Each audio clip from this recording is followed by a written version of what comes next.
Edward of Westminster, Prince of Wales, was the only son of King Henry VI of England, and Margaret of Anjou. Edward was born on tumultuous times on 13 October 1453 at the Palace of Westminster in London.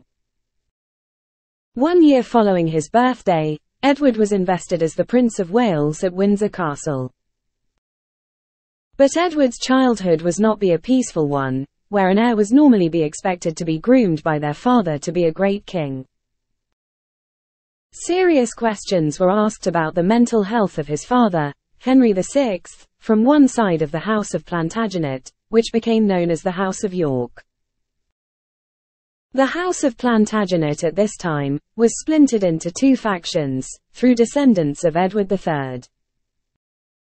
The House of Lancaster was led by Henry VI, descended from the illustrious line of Henry V, Henry IV, and John of Gaunt, who was fourth son of Edward III. The House of York was led by Richard of York, 3rd Duke of York, whose grandfather was Edmund Langley, 1st Duke of York, who was fifth son of Edward III. At the age of 6 in July 1460, Edward and his mother had to flee England, via Wales, to Scotland for sanctuary, when Edward's father was captured by the House of York following the Battle of Northampton. Edward's mother rallied Lancastrian support in Scotland and returned to England to conquer the Yorkist army. Firstly, at the Battle of Wakefield, where Richard, Duke of York, was killed in battle, then at the Second Battle of St. Albans, defeating the army of Richard Neville, Earl of Warwick. At the Battle of St. Albans, Edward's mother was reunited with his father. Unfortunately though, the Lancastrian army was refused to enter London and Margaret retreated to Yorkshire.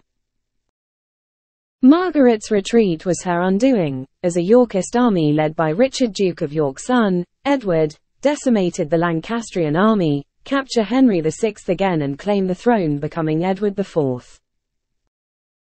After the battle, Edward fled to Scotland again, with his mother, where Margaret tried to lead unsuccessful revolts in the North England.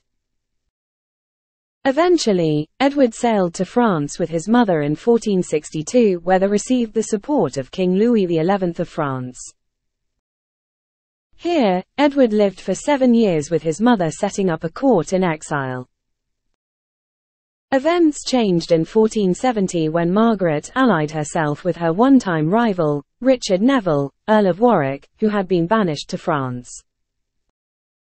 Richard agreed to support Margaret and return Henry to throne with the support of Louis XI on the condition that once they were successful, they would help Louis defeat the Duke of Burgundy.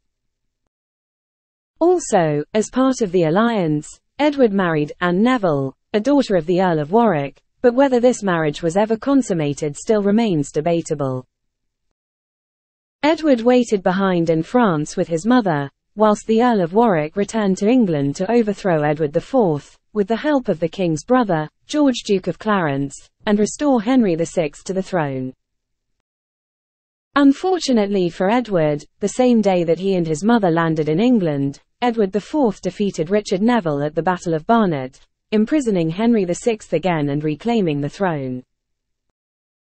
Edward of Westminster, for the first time, led the remnants of the Lancastrian army into battle against the Yorkists at the Battle of Tewkesbury in 1471. The Lancastrians were heavily beaten by the Yorkists and were able to rule England unchallenged. Edward of Westminster died in the battle at the age of 17, despite the claims over the years that he may have been captured and executed later by Edward IV. Edward's mother returned to France, where she died as a poor relation to the French royal family in 1482. And his father was murdered in the Tower of London in 1471.